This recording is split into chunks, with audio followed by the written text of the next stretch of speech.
I'm Dylan and you're watching H3 Humper. Today I'm going to be replacing the oxygen sensors on my H3 Hummer. And I'll be using the O2 wrench set from my auto parts store. Let's get to it.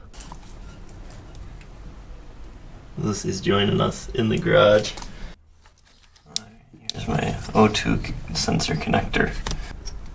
Now I'll go ahead and squirt a little bit of penetrating oil on the threaded area of the O2 sensor. Hopefully we can negotiate it out of there. Get that soaking well. And now for the downstream one.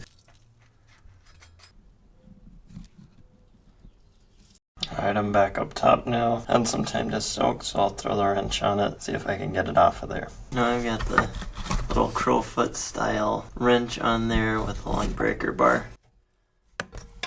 And mine just twisted off there really nicely. You might have more trouble getting yours off. Just stay patient, use some penetrating oil, and have the proper tools like a nice sturdy breaker bar and a pipe if you need it.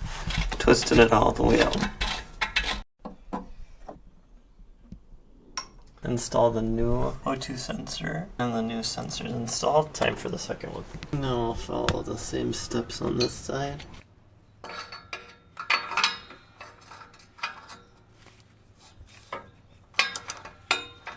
And then I'll finish twisting that up.